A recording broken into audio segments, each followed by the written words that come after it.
इस वीडियो में हम देखेंगे जो कक्षा 6 है हमारा अतीत फर्स्ट जो बुक है एनसीईआरटी की, उसके बारे में हम एक तरीके से ऑडियो लेक्चर जानेंगे। यानी ऑडियो में हम सुनेंगे कि हमारे अतीत फर्स्ट में कौन कौन से चैप्टर दिए हुए हैं और क्या बताया गया है।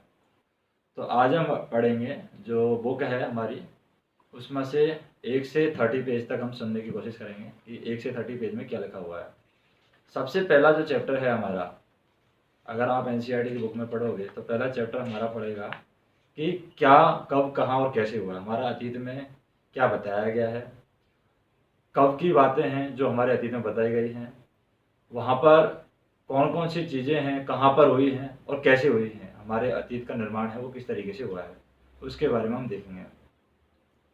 जैसे सबसे पहले एक लड़की है, वो सवाल करती है, रशीदा बैठ कर के अखबार पढ़ रही थी तो अचानक उसकी निगाह है एक कुर्सी पर पड़ती है जो कि 100 साल पहले ऐसे तरीके से लिखा हुआ है।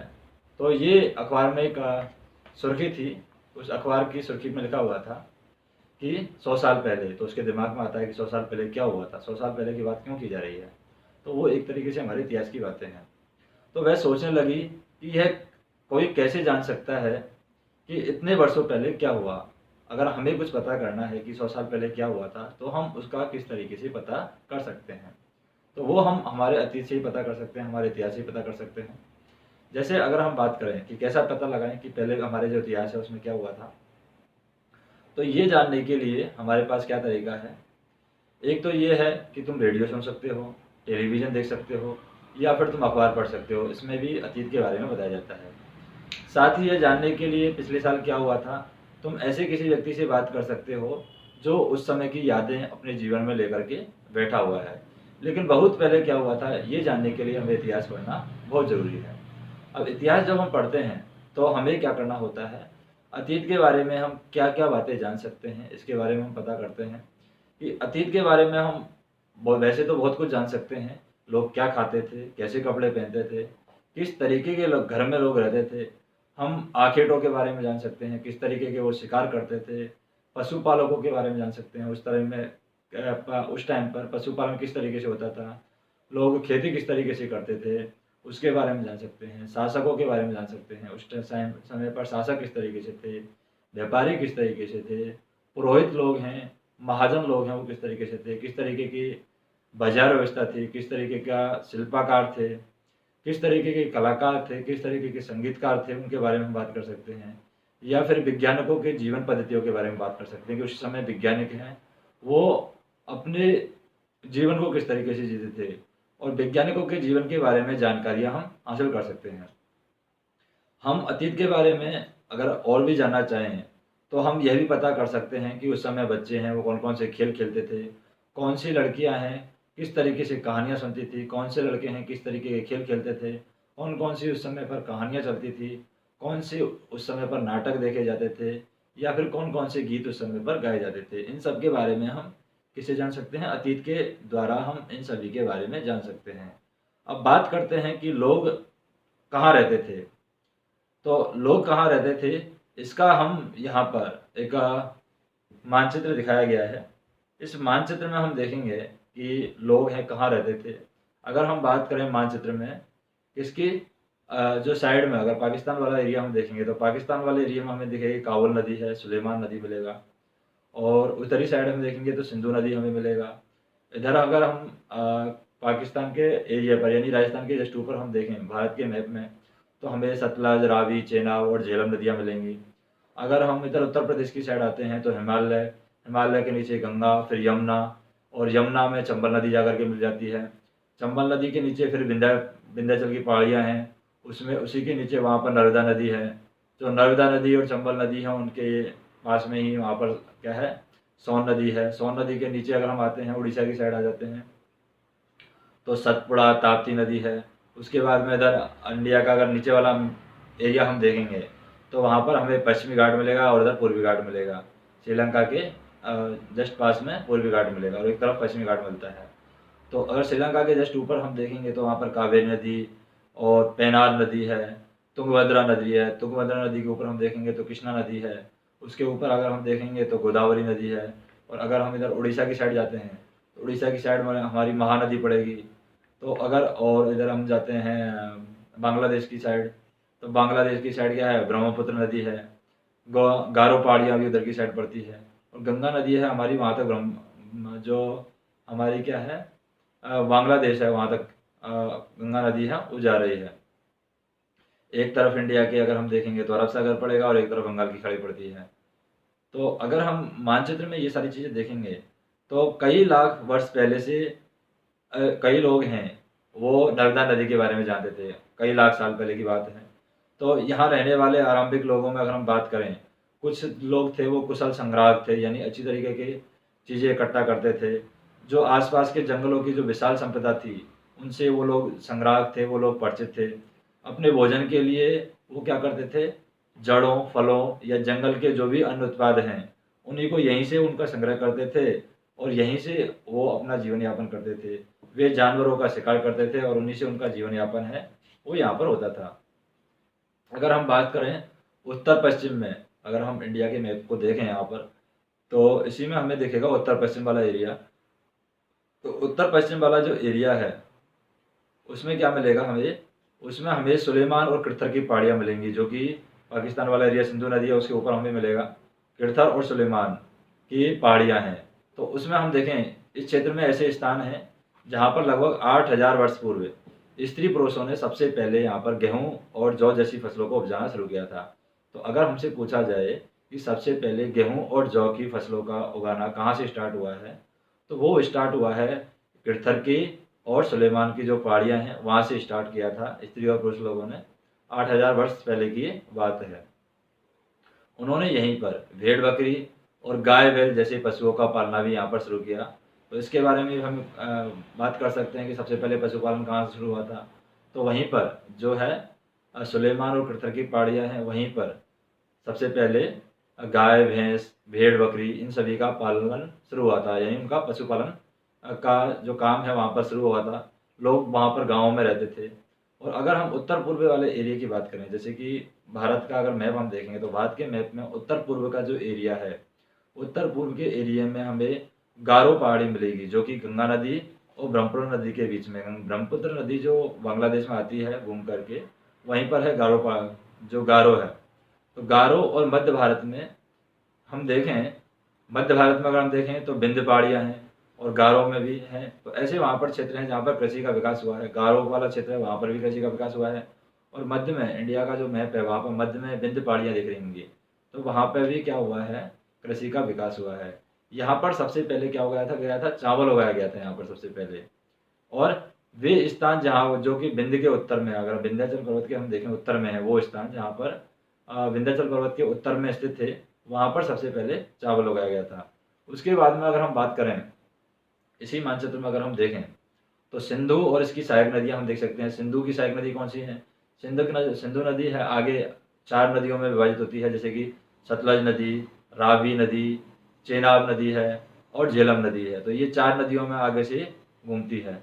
और जो झेलम नदी है उसमें आकर के काबुल नदी मिल जाती है अगर हम मैप देखते हैं तो यहाँ पर हमें पता चल जाता है कि सिंधु नदी की कौन कौन सी सहायक नदी हैं जो एक बड़ी नदी में मिल जाती हैं। लगभग अगर हम बात करें 4700 वर्ष पहले की बात है।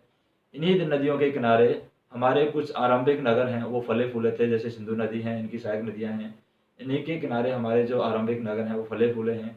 गंगा व इसकी सहायक नदियाँ एवं किनारे जो है सहायक नदियों के किनारे और समुद्री तटवर्ती इलाकों में नगरों का विकास है 2500 वर्ष पहले हुआ था।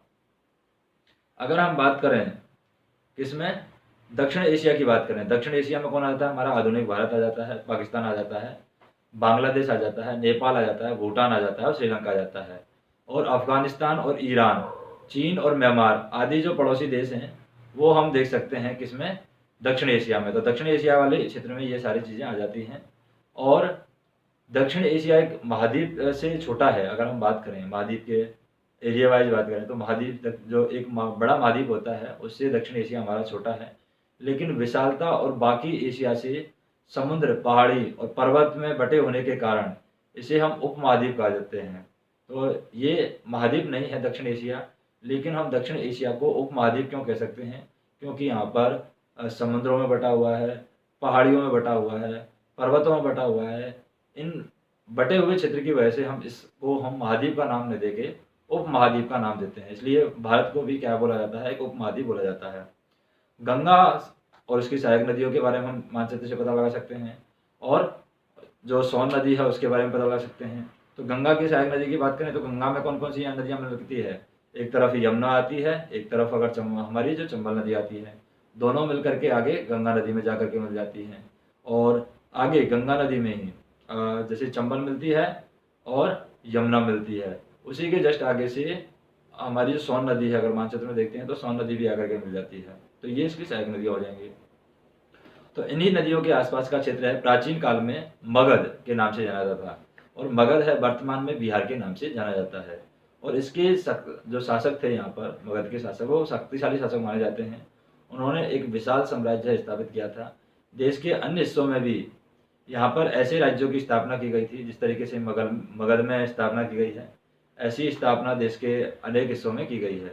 लोगों ने सदैव उपमहाद्वीप के एक हिस्से से दूसरे हिस्से तक जब यात्राएं की हैं, तो किसी वजह से यात्रा की है, व्यापार की वजह से यात्रा की हो, या फिर कोई संस्कृति का स्थानांतरण हुआ हो, या फिर कहीं पर कोई सोर्सेज खत्म हो गए हैं, खाने पीने के सोर्सेज खत्म हो गए हैं, तो लोग एक स्थान से दूसरे स्थान पर यात्राएं करते थे।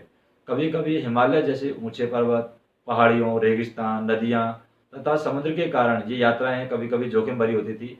फिर भी ये यात्रा उनके लिए असंभव नहीं थी। लोग एक स्थान से दूसरे स्थान पर यात्राएं करते थे। कभी लोग काम की तलाश में, तो कभी प्राकृतिक आपदाओं के कारण एक स्थान से दूसरे स्थान पर लोग जाया करते थे। कभी कभी सेनाएं दूसरे क्षेत्रों पर विजय हासिल करने के लिए जाती थी। और इसके अतिरिक्त व्यापारी जो लोग हैं, व्यापारी लोग कभी काफिले में तो कभी जहाज़ों में अपने साथ में मूल्यवान वस्तुएं लेकर के एक स्थान से दूसरे स्थान पर व्यापार करने के लिए जाते थे। धार्मिक गुरु हैं, धार्मिक गुरु एक स्थान से दूसरे स्थान पर जाते थे।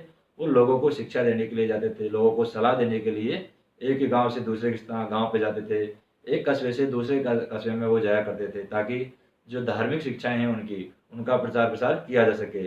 कुछ लोग हैं नए और रोचक स्थानों को देखने के नज़रिए से जाते थे, जैसे कई लोगों को घूमने का शौक था, तो वो लोग हैं एक स्थान से दूसरे स्थान पर यात्राएं करने के लिए जाते थे, ताकि वहाँ के नए जगहों को देख सकते। उनके अंदर ये उत्सुकता रहती थी कि वहाँ की जगह कैसी होगी, जैसे हमारे मन में भी रहती है कि विदेश का क्या होगा, विदेश किस तरीके का हुआ, नेपाल किस तरीके का हुआ, श्रीलंका किस तरीके का हुआ। तो उस तरीके के लोगों के मन में जिज्ञासाएं रहती थी, उत्सुकताएं रहती थी कि बाहर जाकर देखते हैं कि कैसा माहौल है वहाँ का, कैसे लोग रहते हैं, कैसी वहाँ की संस्कृति है। तो उन चीज़ों के बारे में भी जानने के लिए लोग एक स्थान से दूसरे स्थान पर यात्राएं करते थे। इन सभी यात्राओं से लोगों को एक दूसरे के विचार जानने का अवसर मिलता था, जिससे जो विचार है वो मिश्रित रूप ग्रहण कर लेते थे। एक जगह की संस्कृति है, दूसरी जगह संस्कृति, एक जगह की संस्कृति और दूसरी जगह की संस्कृति आपस में मिलकर के एक मिश्रित संस्कृति का निर्माण कर लेती थी, जिससे जो संस्कृति का निर्माण होता था वो एक अलग ही रूप यहाँ पर ग्रहण कर लेता था। अब आजकल के लोग हैं वो यात्राएं क्यों करते हैं, इसके बारे में पता लगा सकते हैं कि पहाड़ियाँ, पर्वत और समुद्र, इन उपमहाद्वीपों की जो प्राकृतिक सीमाएं हैं, इनसे प्राकृतिक सीमाओं से निर्माण होता है, यानी पहाड़ियों से प्राकृतिक सीमाओं का निर्माण होता है, पर्वतों से, समुद्रों से ये जो उपमहाद्वीप हैं इनकी सीमाओं का निर्माण होता है। हालांकि लोगों के लिए इन सीमाओं को पार करना आसान नहीं था। जिन्होंने ऐसा चाहा वे ऐसा कर सके हैं, वे पर्वतों की ऊंचाइयों पर भी जा सके हैं, गहरे समुद्रों को भी लोग पार कर चुके हैं। उपमहाद्वीपों के बाहर से भी, अगर हम बात करें उपमहाद्वीप के बाहर से भी लोग यहाँ पर आते थे और यहीं बस गए हैं। लोगों का ये इस आगमन है, इस आगमन से हमारी हमारी जो सांस्कृतिक परंपराएं हैं उनको यहाँ पर समृद्ध किया है। सांस्कृतिक जो परंपराएं हमारी वो समृद्ध हुई हैं, और कई सौ वर्षों से लोग पत्थरों को तराशने, संगीत रचने, यहाँ तक कि भोजन बनाने के नई तरीकों के बारे में जानने के लिए एक दूसरे के विचारों को लोग हैं यहाँ पर अपनाते थे, और उन्हीं से लोगों के जीवन में नए नए विचार आते हैं, लोगों के जीवन में नई नई क्या है संभावनाएं उत्पन्न होती हैं। नए नए विचारों से नई नई संस्कृतियाँ निर्माण करती हैं, और नई नई संस्कृतियों का निर्माण करने से चीज़ों का परिवर्तन है, रूप परिवर्तन होता है। जैसे कि हम पत्थर से स्टार्टिंग में आग जलाई गई थी जो कि ऊर्जा का स्रोत था, आज हम इलेक्ट्रिसिटी यानी विद्युत का उत्पादन कर रहे हैं, सौर ऊर्जा का हम इस्तेमाल कर रहे हैं, और हम डिस्टेंस से यानी कि सौर ऊर्जा को एक स्थान से दूसरे स्थान पर विदाउट वायर भी हम ट्रांसफ़र कर रहे हैं। तो ये एक बड़ी टेक्नोलॉजी है जो धीरे धीरे किस तरीके से विकास हुआ है, ये हम अतीत से ही जान सकते हैं। अगर हम देश के नाम की बात करें कि देश का नाम है वो इंडिया भारत क्यों पड़ा है, क्या वजह है। तो हमारा जो देश है, हम कभी इंडिया कहते हैं, कभी भारत कहते हैं। इन नामों का प्रयोग हम क्यों करते हैं। इंडिया शब्द है वो इंडस से निकला है। अब इंडस शब्द कहाँ से आया है। संस्कृत में क्या होता है, सिंधु नदी है। अब सिंधु नदी को अगर हम देखेंगे कि सिंधु नदी हमने अभी देखी थी, अगर हमारा जो मैप है उस मैप में हमने देखा सिंधु नदी कहाँ पर है। सिंधु नदी हमारी थी मैप में, वो पाकिस्तान वाला एरिया है उसमें पड़ी थी सिंधु नदी। तो उस सिंधु नदी को हमने देखा तो उसमें क्या है, ईरान और यूनान का हम पता लगा सकते हैं कि उसी मैप में ईरान और यूनान कहाँ पर है। लगभग 2500 वर्ष पहले उत्तर पश्चिम की ओर से आने वाले जो ईरानी और यूनानी थे, वो सिंधु को क्या कहते थे, सिंधु को हिंदोस कहते थे। और हिंदोस है वो इंदोस हो गया, यानी इंदोस कहते थे, इंदोस से वो हिंदोस हो गया। और इसी नदी के पूर्व में क्या होता था, पूर्व में भूमि प्रदेश को हम इंडस कहते थे। यानी कि ये जो सिंधु नदी के पूर्व में जो हमारा देश है, इसको धीरे धीरे इंडिया कहने लगा, क्योंकि पहले सिंधु को हिंदू कहने लगे, हिंदू से इंदोस पड़ा, इंदो से हिंदोस, और हिंदोस से फिर हिंदुस्तान और इंडिया का निर्माण हुआ। तो हम कह सकते हैं जो सिंधु नदी है इसके पूर्व में जो भूमि प्रदेश था उसको इंडिया कहा गया। और भारत नाम का प्रयोग है उत्तर पश्चिम में रहने वाले लोगों की एक समृद्ध एक समूह था। अगर हम भारत में जो बात करें, उत्तर पश्चिम में जो रहने वाले लोग हैं, वो समूह है भरत नाम का प्रयोग है भारत के लिए करते थे।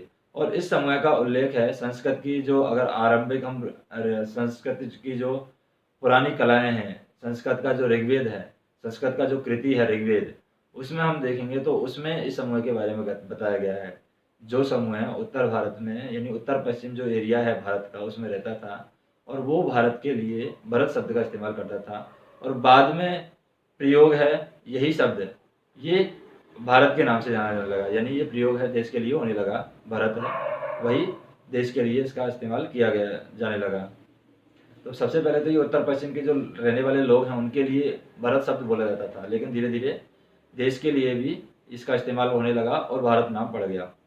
अगर हम बात करें जैसे पांडुलिपियों की बात करें, पांडुलिपि अगर हम देख सकते हैं कि पांडुलिपि, ये जो पांडुलिपि का रूप है, तो इस पांडुलिपि के रूप में हम देख सकते हैं कि एक पृष्ठ यहाँ पर दिखाया गया है। इस पृष्ठ में लगभग 1000 वर्ष पहले लिखी गई है, और किताब बनाने के लिए यहाँ पर ताड़ के पत्ते का काट करके उसके अलग अलग हिस्से को एक साथ यहाँ पर बांध दिया गया है। और भुर्ज पेड़ की छाल से बनी एक होती है ये, तो भुर्ज पेड़ की छाल से बनी ऐसी ही एक पांडुलिपि है। हम यहाँ पर देख सकते हैं, ये जो पांडुलिपि दिख रही है इसमें हम देख सकते हैं कि ये जो पांडुलिपि है ये भुर्ज पेड़ की छाल से बनी हुई है। अब अतीत के बारे में जानने के लिए हमें क्या करना होगा, अतीत के बारे में हम कैसे जान सकते हैं।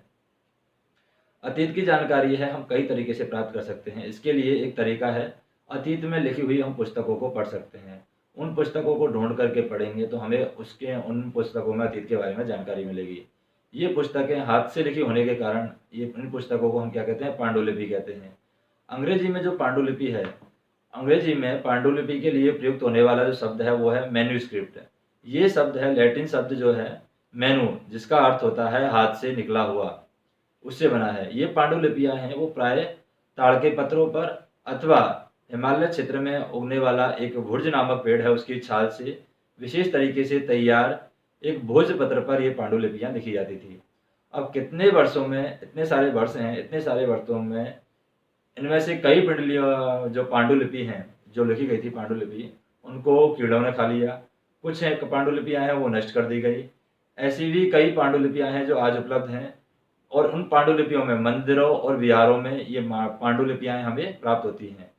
इन पुस्तकों में धार्मिक मान्यताओं, व्यवहारों, राजस्थान के जो जीवन हैं, राजाओं के जो जीवन हैं उनके बारे में बताया गया है। जो धार्मिक मान्यताएं हैं उसके बारे में बताया गया है, धार्मिक व्यवहार है उनके बारे में बताया गया है, और औषधियों के बारे में बताया गया है। विज्ञान आदि जो सभी प्रकार के विषय हैं उनके बारे में इन ग्रंथों में चर्चा मिलती है। इसके अतिरिक्त हमारे यहाँ पर महाकाव्य हैं, कविताएं हैं, नाटक भी हैं। इनमें से कई संस्कृत में लिखे हुए मिलते हैं, जबकि कुछ हैं प्राकृतिक में मिलते हैं, कुछ हैं हमारे वो तमिल में मिलते हैं। तो प्राकृतिक भाषा का प्रयोग है आम लोग हमारे यहाँ पर करते थे। किस भाषा का प्रयोग करते थे? आम लोग हमारे यहाँ पर प्राकृत भाषा का प्रयोग करते थे। इन अभिलेखों का अध्ययन हम कर सकते हैं। ऐसे लेख जो पत्थर अथवा धातु जैसी अपेक्षाकृत कठोर सतहों पर उत्कीर्ण किए गए थे, उन्हें हम अभिलेख कहते थे। और कभी कभी शासक या अन्य लोग हैं अपने आदेशों को उस तरीके से उत्कीर्ण करवाते थे ताकि लोग उनको देख सके, यानी पत्थरों पर उत्कीर्ण करवा देते थे, या फिर हो सकता है कोई धातु की ऐसी वस्तु पर उत्कीर्ण करवा देते थे ताकि लोग हैं उनको ज़्यादा समय तक देख सके, उनको मिटा ना सके। और लोगों के लिए वो आदेश के रूप में इस तरीके के जो संदेश हैं वो उत्कीर्ण करवाते थे ताकि लोग उन्हें देख सकें, पढ़ सकें, उनका पालन कर सकें।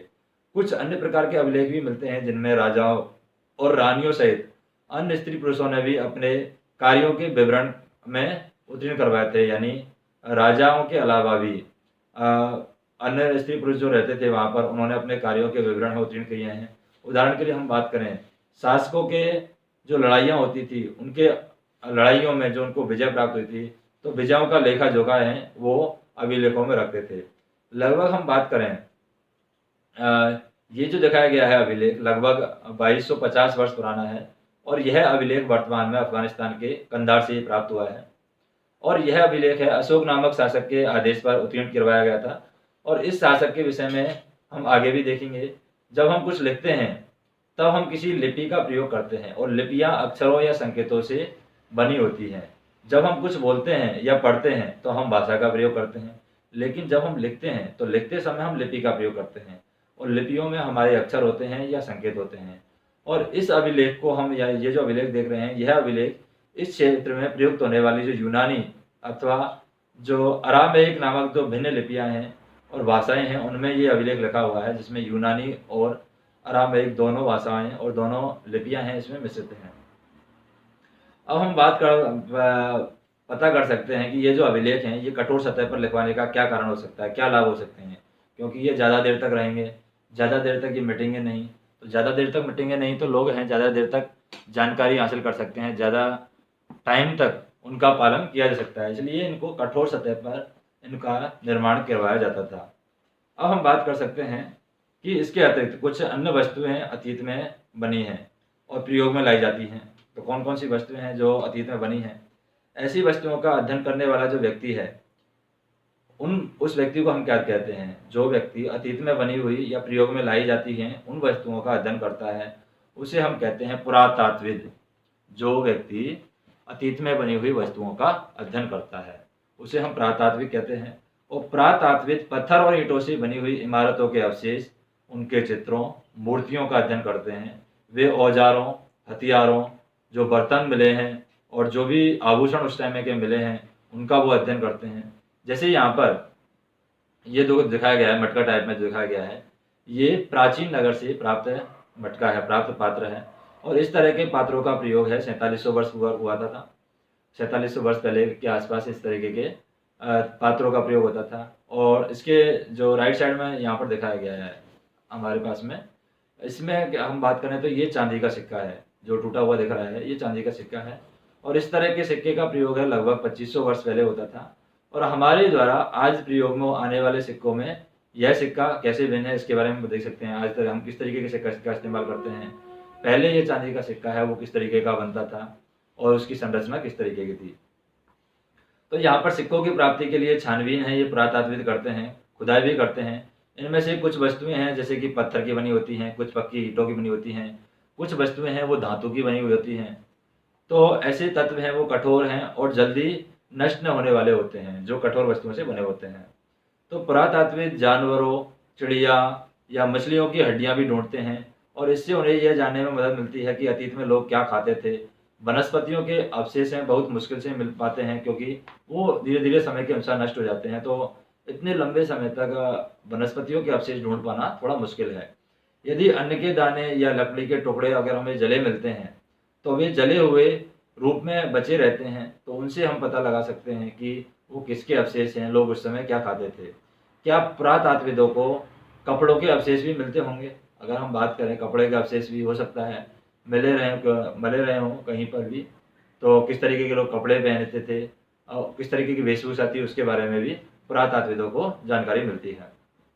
तो पांडुलिपि, अभिलेख और पुरातात्व से ज्ञात जानकारियों के लिए इतिहासकार जो प्राय है वो स्रोत शब्द का प्रयोग करते हैं। जो वहाँ से जानकारी मिलती है उसके लिए वो स्रोत शब्द का प्रयोग करते हैं कि किस स्रोत से हमें जानकारी मिली है। सिंधु घाटी सभ्यता स्रोत से मिली है, या हड़प्पा से मिली है, या कोई नदी का मुहाना है, या कोई अभिलेख है, तो उसके जिसके द्वारा ये जानकारी मिलती है उसके लिए हम स्रोत शब्द का प्रयोग करते हैं। इतिहासकार उन्हें कहते हैं कि जो अतीत का अध्ययन करते हैं। तो एक तो हमने देखा पुरातात्विद किसे कहते हैं, और एक है इतिहासकार। इतिहासकार कौन होता है? जो अतीत का अध्ययन करते हैं, हम उसे कहते हैं इतिहासकार। और स्रोत से प्राप्त होते ही अतीत के बारे में पढ़ना बहुत रोचक हो जाता है, क्योंकि स्रोत मिल जाता है तो स्रोत के द्वारा हम अतीत के बारे में जान पाते हैं।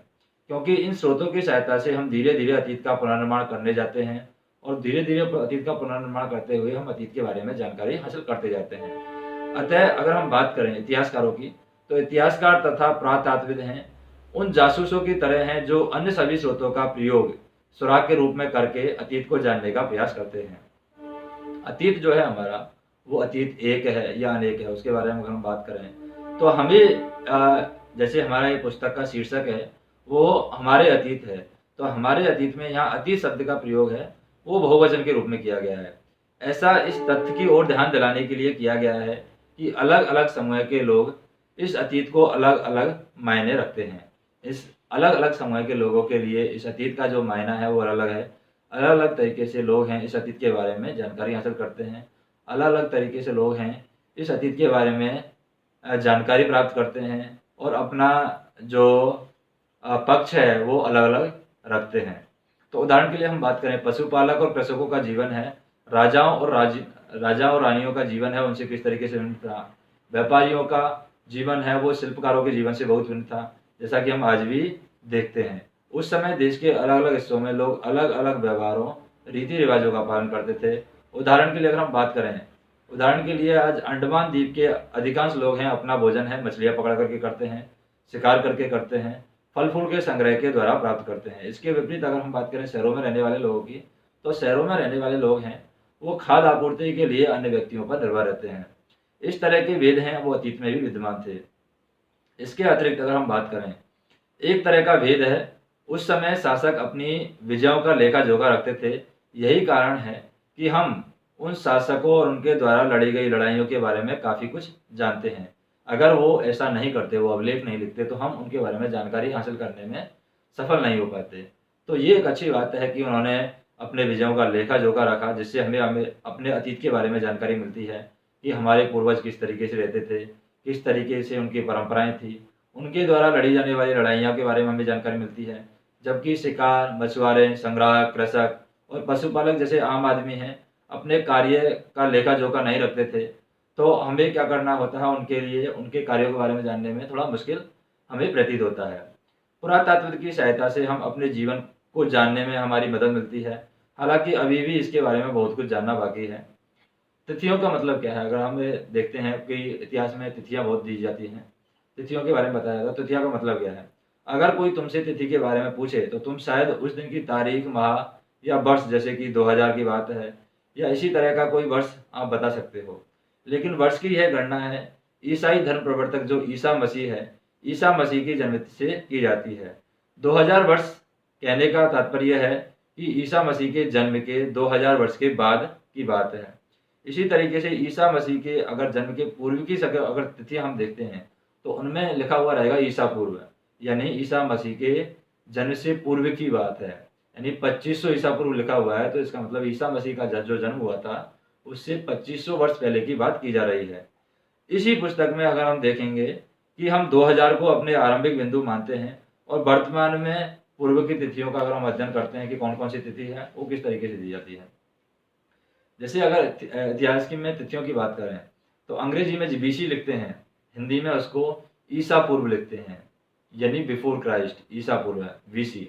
और इसी तरीके से बिफोर क्राइस्ट जो लिखते हैं, ईसा पूर्व हो गया हमारा। कभी कभी कुछ तिथियों में पहले एडी भी मिलता है। एडी क्या होता है? एडी हिंदी में ईसा होता है। तो इसमें एनो डोमिनो जो एडी है वो एनो डोमिनो शब्द है, दो लैटिन शब्द हैं उनसे मिलकर के बनाए हैं। इसका तात्पर्य है कि ईसा मसीह के जन्म के वर्ष का जो टाइम है वो एडी से लिया जाता है। और कभी कभी एडी की जगह हमें सी मिलता है कहीं कहीं पर, और बीसी की जगह बीसी का प्रयोग मिलता है। तो सी अक्षरों का प्रयोग है हम कॉमन एरा के लिए लेते हैं, सीई कॉमन एरा, और बीसी का प्रयोग हम लेते हैं बिफोर कॉमन एरा के लिए करते हैं। हम इन शब्दों का प्रयोग इसलिए करते हैं क्योंकि विश्व के अधिकांश देशों में अब इस कैलेंडर का प्रयोग है सामान्य हो गया है, और भारत में तिथियों के इस रूप का प्रयोग है लगभग 200 वर्ष पूर्व है हमारा आरंभ हुआ है। जैसा कि अगर बात करें लिपियों की, तो यहाँ पर एक लिपि आपको दिखाई गई है। तो इस लिपि में हमने देखा था कि अभिलेख हैं वो कठोर सतहों पर उत्कीर्ण करवाते थे। इनमें से कई अभिलेख हैं वो कई सौ वर्ष पूर्व लिखे गए थे। सभी अभिलेखों हैं लिपियों में और भाषाओं में जो लिखे जाते हैं, उनमें सभी अभिलेखों में लिपियों का इस्तेमाल किया जाएगा और भाषाओं का भी इस्तेमाल किया जाएगा। समय के साथ साथ अभिलेख में जो प्रयुक्त भाषाएं हैं और लिपियों में भी बहुत बदलाव आया है। विद्वान यह कैसे जान सकते हैं कि क्या लिखा था? इसका पता है अज्ञात लिपि का अर्थ निकालने के लिए एक प्रक्रिया के द्वारा इसका लगा सकता है कि हम अज्ञात लिपि में क्या लिखा हुआ है। इस प्रकार से अज्ञात लिपि को जानने की एक प्रसिद्ध कहानी है उत्तरी अफ्रीका में मिस्र में मिलती है और लगभग यहाँ पर 5000 वर्ष ईसा पूर्व है या 5000 वर्ष पहले यहाँ पर राजा रानी दे देते थे, उनके बारे में लिखा गया। तो ये जो आपको दिखाई गई है मिस्र का जो उत्तर तट है, उत्तर तट पर रोसेटा नाम का एक कस्बा है।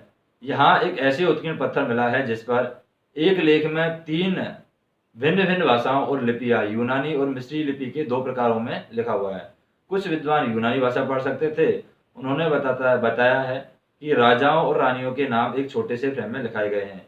इसे कारतूस कहा जाता है। इसके बाद विद्वानों ने यूनानी और मिस्री संकेतों का अगल बगल यहाँ पर रखते हुए जो मिस्री अक्षर हैं उनको समानार्थी ध्वनियों की यहाँ पर पहचान की। जैसा कि हम इसमें चित्र में देख सकते हैं, एल अक्षर है वो एल लॉयन के लिए है, शेर के लिए। ए अक्षर है वो चिड़िया के चित्र को प्रदर्शित करता है। एक बार जब उन्होंने जान लिया तो विभिन्न अक्षर किसके लिए प्रयुक्त हुए हैं, तो वे उसका आसानी से अभिलेख यहाँ पर पढ़ सके हैं। तो हम यहाँ पर एक कल्पना कर सकते हैं कि पुरातात्विदों का साक्षात्कार लेना है तो हम क्या पूछेंगे उनसे। 5 प्रश्नों की ऐसी सूची बना सकते हैं कि हमें पुरातात्विदों से क्या पूछना चाहिए। पुरातात्विद कौन होते हैं? जो खनन करते हैं, जो उत्खनन कर करके इतिहास के बारे में जानकारी प्राप्त करते हैं, उन्हें पुरातात्विद कहते हैं। तो यहाँ पर जो उपयोगी अगर हमारे शब्द हैं, जैसे यात्रा लोग क्यों करते थे, पांडुलिपि क्या है, अभिलेख क्या है, पुरातात्विक क्या है, इतिहासकार कौन है, स्रोत क्या है, अज्ञात लिपि का अर्थ किस तरीके से निकाला गया है, तो उनके बारे में हम बात कर सकते हैं। तिथियों के बारे में अगर हम बात करें तो कृषि का आरंभ है लगभग 8000 वर्ष पहले हुआ था। सिंधु सभ्यता के प्रथम नगर अगर हम बात करें तो 4700 वर्ष पहले की बात है। गंगा घाटी के नगर हम बात करें, मगध एक बड़ा राज्य है, 2500 वर्ष पहले की बात है। और वर्तमान में 2000 वर्ष पहले की बात है। तो इसमें हम ये पता लगा पाए हैं कि इतिहास में कौन सी चीज़ें हैं, इतिहास की तिथियाँ क्या रही हैं। और हमने इतिहास के बारे में पढ़ा है कि इतिहास में जो तिथियों का क्या मतलब है, और इतिहास है वो अतीत है हमारा, एक है या अनेक है, उसके बारे में पढ़ा है। अतीत के बारे में हमने